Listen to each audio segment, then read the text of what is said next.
அஸ்ஸலாமு அலைக்கும் வரஹ்மத்துல்லாஹி தஆலா வபரகாத்துஹு நஹ்மதுஹு வ நுஸல்லி அலா ரசூலிஹில் கரீம். துல்ஹஜ்ஜினுடைய நிறைய அமல்களை நாம் தொடர்ந்து பதிவு செய்து வருகிறோம். அல்லாஹு தஆலா கபூல் செய்வானாக. துல்ஹஜ் என்பது பரக்கத்தான நாட்கள். ரமலானை நாம் மேன்மைப்படுத்தி சிறப்பித்து வாழக்கூடிய நாம் துல்ஹஜ்ஜினுடைய முதல் பத்தையும் அவ்வாறு தான் சிறப்பித்து வாழ வேண்டும். காரணம், அதில்தான் ஹஜ் இருக்கிறது.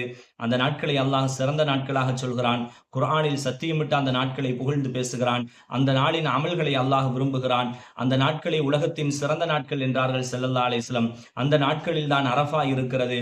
அந்த நாட்களில் வைக்கப்படுகிற நோன்புகளுக்குத்தான் மிக பிரம்மாண்டமான கூலிகள் இருக்கிறது என பலவிதமான விஷயங்கள் பதிவு செய்யப்படுகிற அந்த நாளில், இந்த குறிப்பான இந்த முதல் 9 நாட்களில் யாராவது ஒருவர் ஒரே ஒரு நோன்பை நோற்றாலும் அவருக்கு அல்லாஹ் 10 விஷயங்களை தருகிறான். கடந்த பதிவிலே நான் சொல்லியிருந்தேன், அந்த ஒரு அமல் 10 விஷயங்களை அல்லாஹ் தருவதற்கு அடிப்படையாக இருக்கிற ஒரு அமல் நோன்புதான். ஒரே ஒரு நோன்பை வைத்து பாருங்கள், அல்லாஹ் 10 விஷயங்களை தருவதாக இமாம்கள் கிதாபுகளிலே பதிவு செய்வார்கள். ஒன்று, அல்லாஹு தஆலா அல் பரக்கத்து ஃபி உம்ரிஹி, அவருடைய வயதுகளில் வாழ்நாட்களில் அல்லாஹ் பரக்கத்தை செய்து விடுகிறான். அதாவது குறைந்த வயதே வாழக்கூடிய இந்த காலகட்டங்களில் எப்ப மரணம் வரும்னே தெரியாத இந்த சூழல்ல ஒரே ஒரு நோன்பை துல்ஹஜ்ஜுடைய 9 நாட்களில் நீங்கள் ஏதேனும் ஒரு நாட்களில் வைத்து விட்டால் அல்லாஹ் வாழ்நாட்களில் பரக்கத்தை செய்கிறான், நீண்ட ஆயுள் கிடைக்கிறது. இரண்டாவது, இமாம்கள் சொல்வார்கள் வஸ்ஸியாதத்து ஃபீ மாலிஹி, அவருடைய செல்வத்தில் அல்லாஹ் அதிகத்தை தருகிறான். நிறைய அல்லாஹு தஆலா செல்வங்களை, பணம் காசுகளை அல்லாஹ் தந்து விடுவான். மூன்றாவது சொன்னார்கள் வல் ஹிஃபுது லிஇயாலிஹி, அவர்களின் குடும்பத்தை அல்லாஹ் பாதுகாக்கிறான். இதெல்லாம் நமக்கு அத்தியாவசியம் இல்லையா?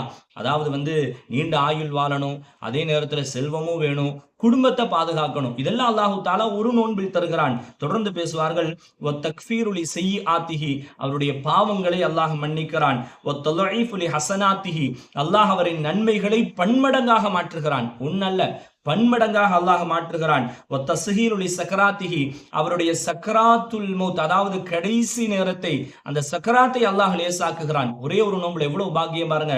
தொடர்ந்து இமாம்கள் பேசுவார்கள் வக்தியாஉ லி ஸுலுமாத்திஹி, அந்த மறுமையினுடைய அந்த இருள்களை நீக்கி அல்லாஹ் ஒளியை தருவான். மட்டுமல்ல வ தஸ்கீரு லி மீசானிஹி, நம்முடைய நன்மை தீமையை எடை போடக்கூடிய சூழலிலே நம்முடைய நன்மைகளை அல்லாஹு தஆலா கணக்கச் செய்வான். பாவம் எல்லாம் கம்மியாயிரும், நன்மைகளில் அல்லாஹ் கணக்கச் செய்வான், நிறைய நன்மைகளை சேர்த்து விடுவான்.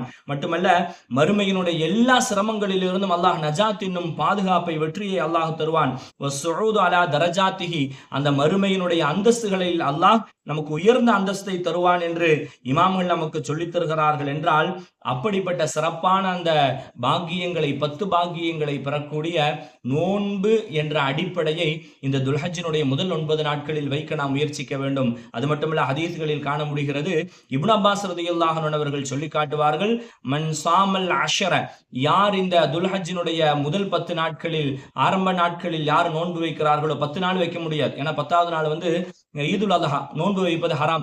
அந்த 10வது நாளை தவிர்த்து விட்டு இந்த 10 நாட்களில், மீதமுள்ள நாட்களில் யார் நோன்பு வைக்கிறாரோ ஃபலஹு பிகுல்லி யௌமின் ஸௌமு ஷஹர், ஒவ்வொரு நாளுக்கும் பகரமாக ஒரு மாத காலம் நோன்பு வைத்த நன்மையை அல்லாஹ் தருகிறான்.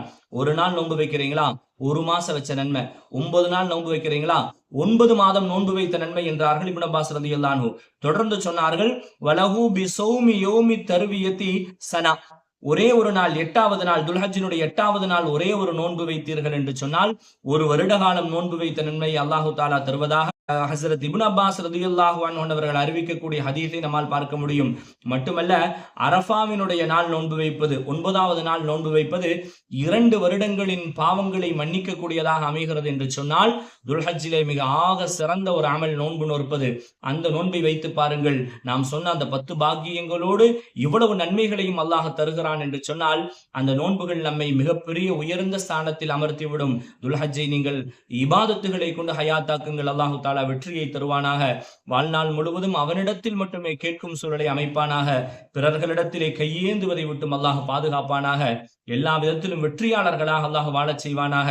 இமையிலும் மறுமையிலும் அவனுடைய பொருத்தத்தை கொண்டு பிறர்களை சார்ந்து வாழக்கூடிய சூழலை விட்டும் அல்லாஹ் பாதுகாத்து பிறர்களுக்கு உதவி செய்யும் அளவிற்கு அல்லாஹ் நம்மை இம்மையிலும் மறுமையிலும் வாழச் செய்வானாக. எல்லா விதத்திலும் அவனுடைய இஸ்ஸத்தை கொண்டு, அவனுடைய குதிரத்தை கொண்டு, அவனுடைய ரஹ்மத்தை கொண்டு நம்மையும் குடும்பங்களையும் மக்களையும் பாதுகாத்து புனிதமான ஹஜ்ஜையும் உம்ராவையும் ஜியாரத்தையும் ஆரோக்கியம் உள்ள காலகட்டத்திலேயே மீண்டும் மீண்டும் நசீபாக்கி அவனுடைய பொருத்தத்தை வாழ்வில் நிரப்பமாக தருவானாக. வாஹிரு தஅவானா அல்ஹம்துலில்லாஹி ரப்பில் ஆலமீன். அஸ்ஸலாமு அலைக்கும் வரஹ்மத்துல்லாஹி தஆலா வபரகாத்துஹு.